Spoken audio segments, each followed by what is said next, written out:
안녕하십니까. 진로진학의 나침판의 신호입니다. 오늘은 그 의대에 진학한 학생의 얘기를 좀 하려고 합니다. 2학년 때부터 준비를 시작해서 결국은 이제 의대에 합격을 하게 되었는데, 이제 그 학생의 얘기를 잠깐이 아니라 좀 얘기를 해드리겠습니다.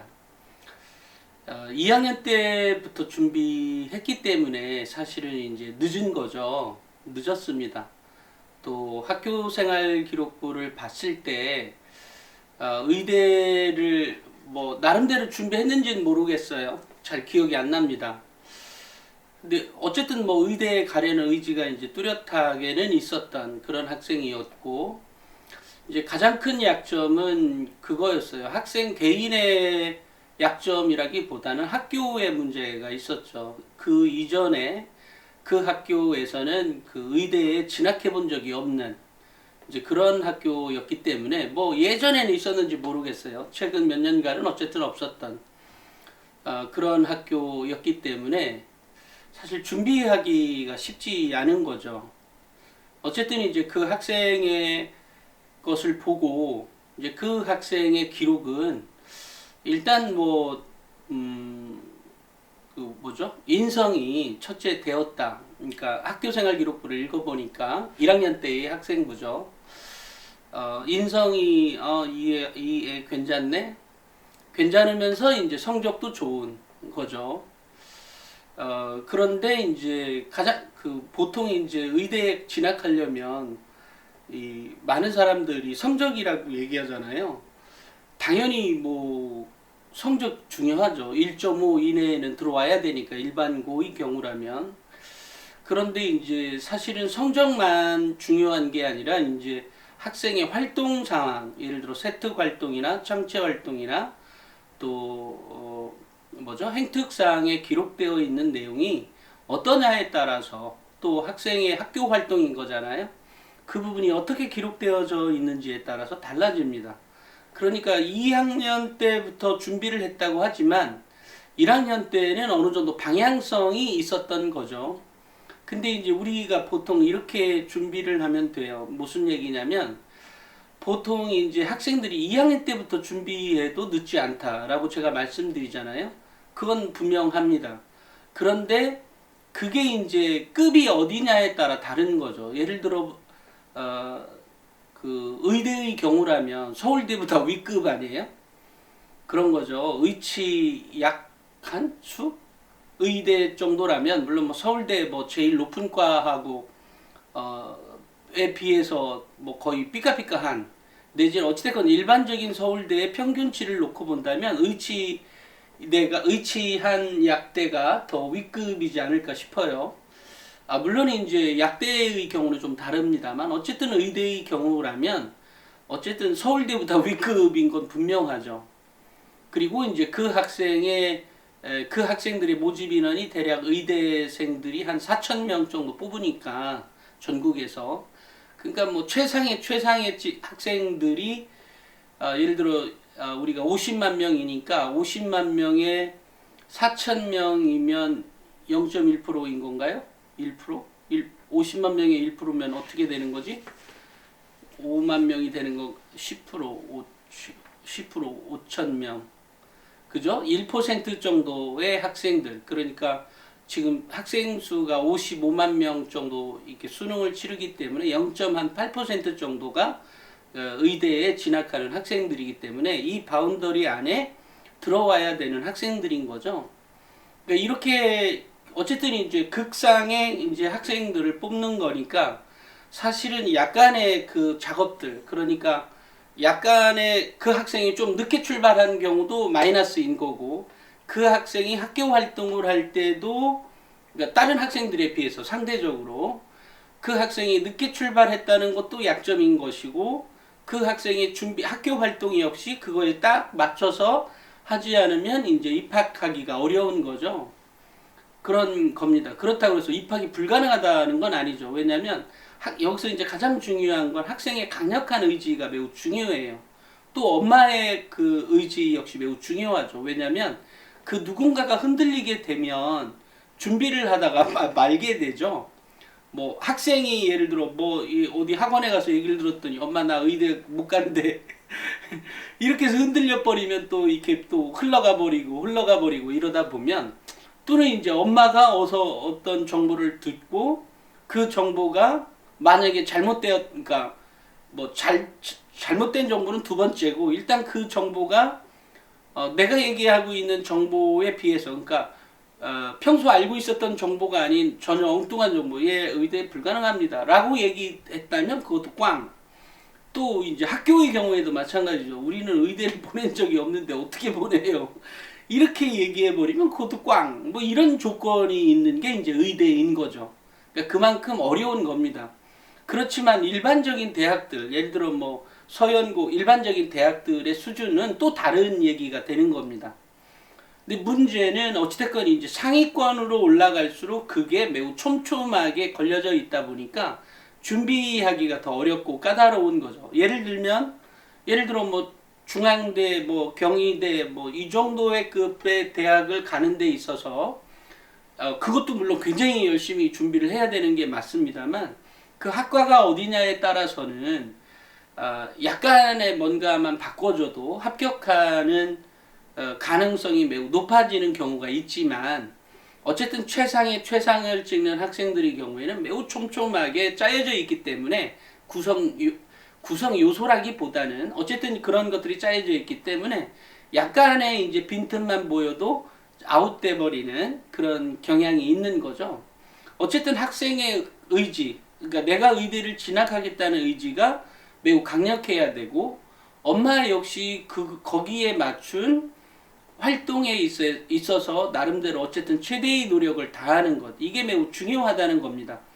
그러니까 이 방송을 보시는 분들 중에 혹시나 내 아이는 의대에 안 가니까 뭐 상관없어 이렇게 생각지 마시고 의대가 되었든 아니면 어떤 과든 마찬가지예요. 다만 지금처럼 극상의 경우가 그렇다는 것이지 그 중간급 또 더 밑으로 내려오는 그냥 인서울급은 뭐 그냥 허실실려도 상관은 없다. 다만 그 활동이 매우 적확하게 제대로 활동을 해야 된다. 왜냐하면 학생도 역시 마찬가지로 의대에서 활동하는 게 있고 또는 뭐 사회복지학과나 경영학과 내지는 뭐 기계공학과의 활동이 분명히 다르죠.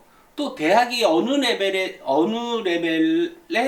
갈 거냐에 따라서 다 달라지는데 그러려고 하면 그 활동이라고 하는 폭이 있을 것 아니에요? 어떤 활동들이 있을 것 아니에요?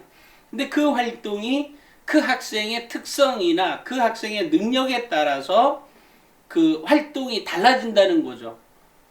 그죠? 예를 들면 책을 읽는다고 해도 분명히 다른 책을 읽게 될 것이고요. 또 학생이 뭔가 고민을 해서 감상문을 쓰거나 또는 소감문 내지는 뭐 소논문을 쓴다고 해도 역시 그 학생의 수준에 맞는 거를 할 수밖에 없는 거잖아요. 왜냐면 그 아이가 생각해낸 게 결국 그거니까.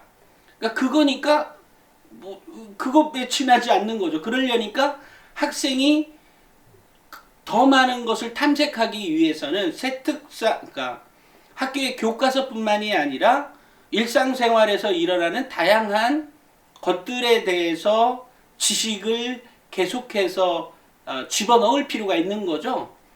그러니까 예를 들면 뭐 또 이렇게 얘기하면 입시엔에 나오네. 입시엔에 나오는 왜 다양한 그 탐구 주제의 내용이나 또는 새로운 배경 지식들에 올라오는 글들을 통해서 그 학생이 똑같은 글을 보더라도 어떻게 끄집어내가느냐는 그 학생 개인의 역량인 거죠. 그러니까 여기에서 이제 차이를 나타내는 거죠. 사실은 학생에게 요거는 수준이 너무 낮아 좀 더 높여봐 요렇게는 얘기해 줄 수 있어도 너 이거 해봐 뭐 가끔 그럴 때도 있긴 합니다만 어찌됐건 중요한 건 학생이 어느 정도 급이 돼야 그것도 만들어 간다는 거죠. 그러려니까 그 급이 되려니까 제가 자꾸 배경 지식의 힘이 중요하다. 또 그 탐구 주제에 대한 내용들을 똑같은 거를 보더라도 전혀 다르게 인식하잖아요. 예를 들면 저 같은 경우는 관심사가 예를 들어 뭐 군사 분야에 그 밀리터리 그 뭐 이런 거에 이제 어떤 소스가 나오면 그것을 저는 이제 경영학과 출신이거든요. 그 사회학 쪽이란 말이에요. 이제 그러다 보니까 이 관심이 아무래도 정책적인 면에 더 박히게 되죠. 제 눈이 그쪽으로 갑니다.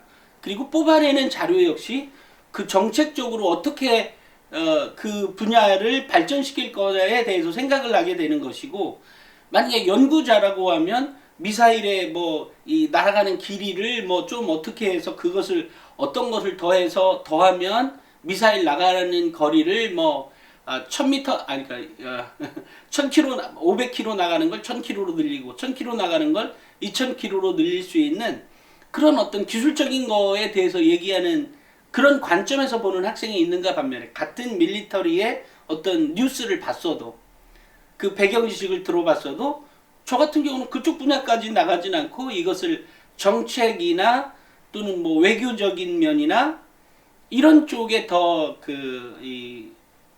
포커스에 맞춰서 뭔가 쓰겠죠. 이게 관심사가 다른 거예요. 그게 이제 바로 전공 적합성이라는 부분인 거죠. 그러니까 이 부분은 매우 중요한 거예요. 근데 그것을 내가 직접 그 아이의 관심사도 모르면서 무조건 너 이거 해, 이것이 아니라 그 학생이 어떤 뭔가의 힌트가 있어야 그것도 야 그거라면 네가 만약에 그런 부분이라면 이런 부분에 더 생각을 해보는 게 맞지 않을까? 이렇게라도 얘기해 줄 수 있는 거죠. 그러니까 결국 학생의 관심사를 어떻게 뽑아낼지는 그 학생이 갖고 있는 전공 적합성에 따라 다른 거죠. 그렇기 때문에 이 전공 적합성에서 필요한 요소는 그러니까 매우 중요해요. 그렇기 때문에 대학이 서울대, 뭐 연대, 고대 다 마찬가지로 그런 전공 적합성이라고 하는 부분을 보게 되는 거죠. 서울대가 전공 적합성 우리는 들 봅니다라고 해도 들 보는 건 맞지만 안 보는 건 아닌 거죠. 설령 또 전혀 다른 분야에 왔었어도 가끔 서류, 아니 여태까지 기계공학과 준비했는데 갑자기 얘가 산업공학과 준비했다, 이 정도라고 하면 바운더리 안에 들어오는 거잖아요. 그러니까 그런 거는 별 문제가 아니죠. 나 물리학을 막 열심히 했는데 화학과를 지원했는데 합격했다, 이거 이상하다, 전공 적합성에 맞지 않는다, 그런 의미가 아니에요. 그 학생이 갖고 있는 포커스가 그 디테일에서 어떤 차이를 보이느냐, 어떤 것이 더 전공 적합성에 부합하느냐, 이거에 포커스가 있는 거기 때문에 일반적으로 보통 일반 사람들이 얘기하고 있는 뭐 또는 뭐 학교의 선생님들도 뭐 일부 포함해서 보면 뭐 전공 적합성이라는 부분이 살짝 이제 오해가 되는 부분이 있긴 하지만, 어찌됐건 학생이 갖고 있는 관심사가 뭐냐. 근데 그런 활동을 아까 얘기했던 그 의대에 간 학생은 어쨌든 충실히 보이려고 노력을 쭉 했었는데 부족한 면이 물론 있죠. 그렇지만 이제 부족함이 있다 그래서 뭐 학생에게 너 이거 부족하니 뭐 했다 열받으면 할 수도 있지만, 계속 그렇게 가면은 그 아이의 용기를 잃어버리니까 어찌됐건 뭔가 자극을 줘서 이제 더 이렇게 뽑아와야 되는 거죠. 어찌됐건 2학년 때는 뭐 그럭저럭 어쨌든 뭐 원했던 것만큼은 아니었지만 어느 정도 해왔었고, 또 3학년 때의 경우에도 이제 했는데 3학년 때는 매우 똑똑하게 해왔어요. 뭐 거의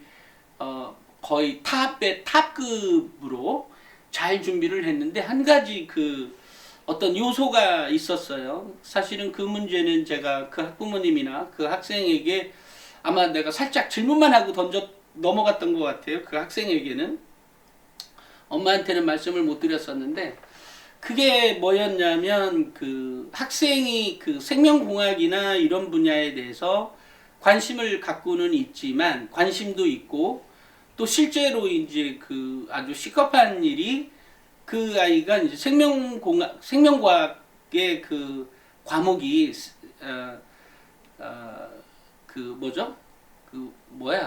내신 3등급이었어요. 시험을 왜 이렇게 못 봤니? 라고 이제 그 당시에 또는 면접 준비할 때 이제 잠깐 물어보니까 역시 이러이러한 문제가 있다고. 그러니까 뭐 유전학적으로 뭐 하는 데 있어서 시간이 생각보다 많이 걸려서 나왔던 문제다. 근데 사실은 이제 그게 그게 어쨌든 그럼에도 불구하고 아이의 그 활동 상황, 그러니까 그 활동 상황 자체는 매우 빼어난 활동을 했습니다. 학교 생활을 했거든요.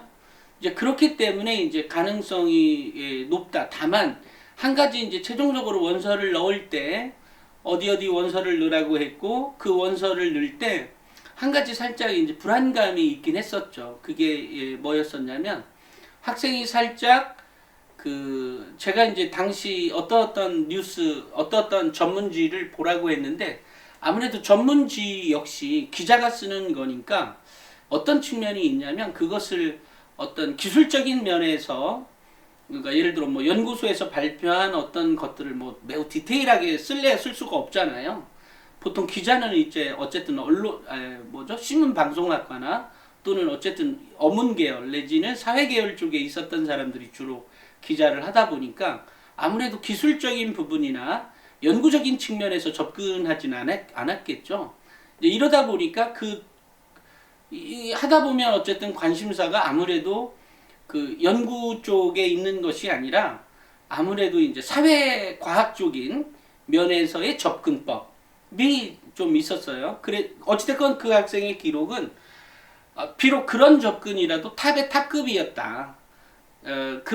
그런데 살짝 마음에 걸리더라고요. 그 부분이. 그러니까 아이가 작성했던 내용들 중에 만약에 10개가 있다면 그 활동이 10과목이 있다면 그 10과목 중에 한 6과목 정도에서는 그런 그 6과목?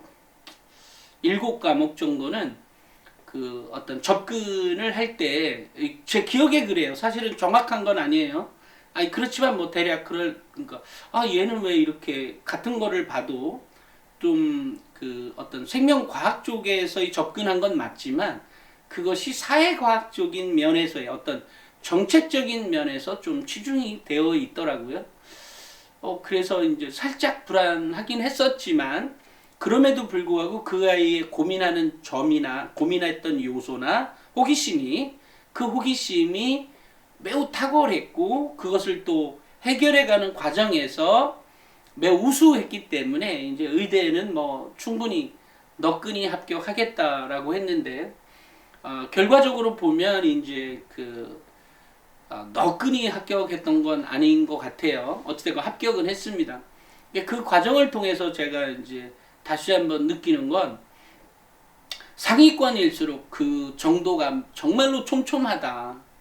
그리고 그 촘촘함이 이 정도로 촘촘하기 때문에 또 하나는 약점이라는 게 있었다 그랬잖아요. 그 이전에 이 학교는 의대에 진학해 본 적이 없고 또 이제 그러다 보니까 준비를 누구하고 같이 특별히 뭐 대단히 상의할 사람도 없고 또 그것을 잘 리드해 줄 선생님도 이제 부족한 상황인 거죠. 이런 상황에서의 어떤 결과였지만 결과적으로 의대에 합격해서 너무 다행스럽고 또 이제 그 아이가 이제 합격했다고 연락이 왔는데 왜 최근에 수능에 생명과학에 문제가 있어서 생명과학에 문제가 잘못돼서 다 이제 누가 신청을 했고 그래서 이틀간 뒤로 미뤄지는 바람에 발표가 이틀이 미뤄진 거죠. 이틀이 미뤄지다 보니까 결과적으로 근데 이제 저는 아니 왜 연락이 정확하게 날짜를 기억 못하니까 그렇다고 먼저 전화하기도 좀 그렇고 해서 전화를 기다리는데 전화가 안 오는 거야. 그래서 이제 떨어졌나? 그럼 얘 재수해야 되는데 어쩌나 하고 이제 걱정을 하고 있는데 또 엄마의 노력이나 아이의 어쨌든 그 노력들이 이렇게 막 스쳐가니까 사실은 기분이 매우 안 좋았어요. 그러니까 기분이 안 좋다기보다는 어쨌든 얘 합격해야 되는데 이거 말도 안 돼. 근데 계급이 떨어진단 말이야. 아무리 아까와 같은 그런 정책적인 접근을 했다고 해도 그렇다고 연구 과학적인 면에서 접근 안 한 것도 아니고 했기도 했고 근데 그런 정도의 능력도 매우 탁월했는데 굳이 얘를 안 뽑아준다는 게 말이 돼? 말도 안 돼. 이러면 내가 학생부 종합전형 다시 보지 뭐 이런 생각을 했을 때쯤에 어찌됐건 그 다음날 오후 1시 넘어서 1시에 발표가 되었다 그래요. 그래서 이제 합격했다고 연락이 와서 너무 다행스러워서. 근데 또 제가 이제 그 아무래도 이 뭐죠? 나이 먹으면 그 여성 호르몬이 나온다고 하잖아요. 이제 그때쯤에 제가 나이다 보니까 제가 갑자기 울컥해지는 거예요. 그래서 제가 그래 고생했다 고생했어 엄마도 고생했고 너도 고생했다 이렇게 하고 이제 빨리 끊었어요. 빨리. 왜냐면 살짝 더 오래 통화하면 눈물을 보일 것 같아서 울먹이는 목소리로 할 것 같아서 차마 이제 어쨌든 그랬던 것 같습니다. 그래서 이제 빨리 끊었었죠 전화를. 근데 결과적으로 보면 어쨌든 이제 합격은 했고 그래서 이제 잘 다녀서 훌륭한 의사가 되기를 바라겠지만 아마 걔는 훌륭한 의사가 될 거라고 생각을 합니다. 왜냐면 인성이 워낙 빼어난 아주 좋은 아주 우수한 학생이었기 때문에. 근데 또 세상 살다 보면 세상 때 묻으면 또 달라질 수 있지만 어찌됐건 뭐 훌륭한 의사가 될 거라고 생각을 합니다. 그래서 이제 결과적으로 이제 합격을 해서 너무 다행스럽긴 한데 그 과정을 보면서 그러니까 이제 제가 고생했다는 얘기를 하고 싶은 거야. 아이의 고생이나 엄마의 고생은 너무나 당연하고 당사자이지만 저는 당사자도 아닌데 그 어머니께서 그 뭐죠? 때마다 저기 화분이 저기 맞은편에 가득이라기보다는 몇 개가 있는데 화분 보내주시고 뭐하고. 근데 사실은 그런 마음 씀씀이죠. 마음 씀씀이. 그런 마음 씀씀이 때문에 이제 아무래도 더 많이 관심을 갖게 되었고 이제 그렇게 하다 보니까 결국은 이제 뭐 이렇게 좋은 결과까지 이어져서 다행이긴 합니다. 학생들에게 막 정을 안 주려고 일부러 제가 떼려고 하는 경우가 많은데 학생을 만나면 사실은 정을 뗄래야 뗄 수가 없어요. 왜냐하면 저는 학생들의 이름은 뭐 디테일하게 기억하지 못하지만 정확하게 기억하지 못하지만 그 아이의 활동이나 이것은 거의 기억에 남는 그런 스타일이거든요. 그러니까 그림으로 그려져 있다는 거죠. 이제 그러다 보니까 학생에게 뭐죠? 애정이 안 갈 수가 없다는 거죠. 결과적으로. 사실은 이제 정을 떼려고 일부러 이제 신경을 끊어버리는 경우가 있긴 합니다. 아니 뭐 대부분 그렇게 합니다. 그렇지만 뭐 정이 그렇게 해서 떼어지나요? 어찌됐건 이제 결과가 좋으면 뭐든지 좋다 뭐 이렇게 생각을 하고 있으니까. 그래서 제가 이제 이 방송을 이 방송에서 이 말씀을 드리는 것도 결과적으로 학생들에게 있어서는 늘상 아까 서두에 얘기했던 것처럼 여러 가지의 주위에 뭐 학원 선생이 됐든 학교 선생님이 되었든 뭐 어딘가에서 분명히 불가능하다는 말을 많이들 하고 또 그것이 그냥 불가능한 걸로 끝내버리는, 아까처럼 아이가 흔들리거나 엄마가 흔들리거나 교사가 흔들릴 때 또 교사는 아이 뭐 그 학생 종합전형 뭐하러가 또 이렇게 얘기하는 그런 정말 몰상식은 아니지만 어찌됐건 이제 지식이 부족해서 나오는 문제거든요. 그러니까 전형에 대한 이해가 부족하기 때문에 나오는 문제이기 때문에 결과적으로 그 중심을 잡아가는 사람은 학교 선생도 아니고 학생과 학부모 둘 다 그런 거를 가지고 계속해서 탐구해 가고 준비해 가면 뭐 합격할 수 있다. 또 그게 대학이 어디냐에 따라서도 역시 달라지지만 사실은 중앙대 갈 학생은 중앙대 때문에 고민하고 서울대 갈 학생은 서울대 때문에 고민하고 또 연세대 갈 학생은 또 거기에 맞춰서 다 고민을 하고 하기 때문에 사실은 역량 정도가 거의 엇비슷하게 나타나는 경향이 있어요.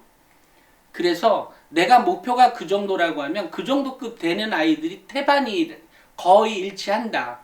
여기서 노력을 안 하고 그냥 말로만 하는 아이들 말고 노력을 하고 있는 학생인데 그렇다고 하면 대부분 일치할 정도의 이 수준을 가지고는 있다. 사고력 수준을.